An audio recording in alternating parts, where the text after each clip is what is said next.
Hey, howdy, and happy day. Taxes. Governments do that. They tax you all of the time, and I got to tell you, it's a privilege to pay taxes if it's reasonable, because we have roads to drive on and we have armies to protect us and things like that. And I think most reasonable people get that. The odd quack says, I don't want to pay taxes because that's wrong. It is right to pay some taxes. You got to pay for what you get. But it's that excess, it's that overreach stuff. It's about left-wingism, it's about stupidism, because what happens is they take your money and they spend it irresponsibly.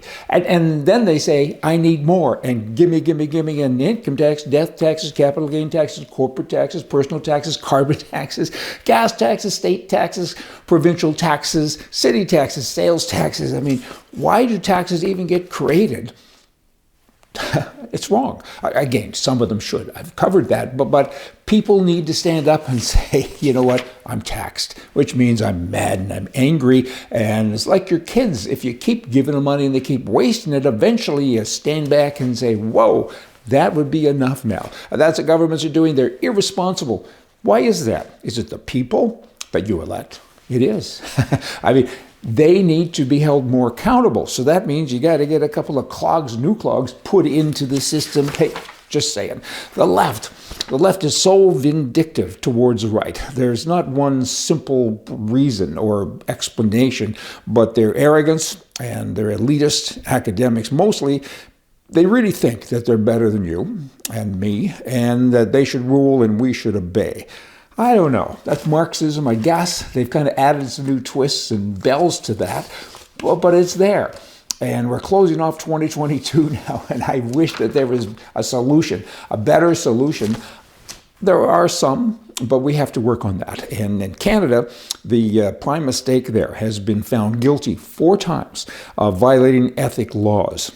Maybe he's unethical. Hey, do you think? Recently, another one of his ministers was also caught and found guilty of the same thing. And it's kind of like driving a car and speeding. I think we've all gone over the speed limit, and how many of us have actually had speeding tickets? I mean, I've had some, but I've sped a lot more times than I've been caught, right? I think we all have. And that goes with the ethics thing.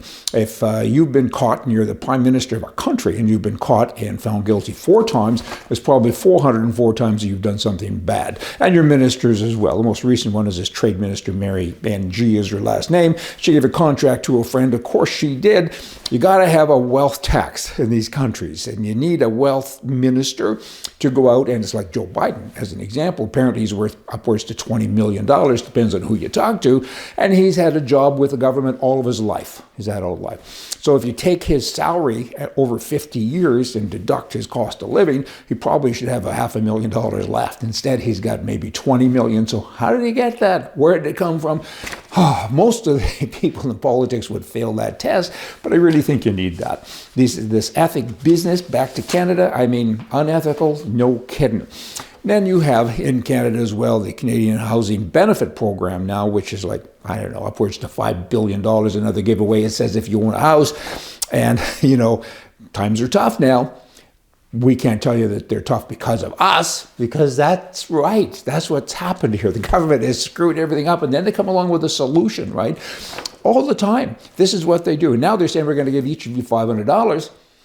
That's nice, but that comes to put in your pocket, but it comes from someone else's pocket, okay? So the government's always got a fix, don't they? I mean, we caused this, and now we're going to show you how to fix it. And liberals amaze me, and they're actually good negotiators. It's like the gun business is going on in Canada. We're taking all your guns away. Everyone's in an uproar, so they're going to give a couple back, and then you'll say thanks. But they always get more ground, and it's kind of their makeup. That's what you do in negotiations, and they are good at it. Blah! I don't want to talk about them anymore this year. This will be the last show of Right Edition this year. I'll come back next year. And thank you so much. I mean, we don't accept money from anyone. We do continue to get money from people. We have a little button on our website that says support. I guess people don't read it. They hit support and then they send money somehow or another.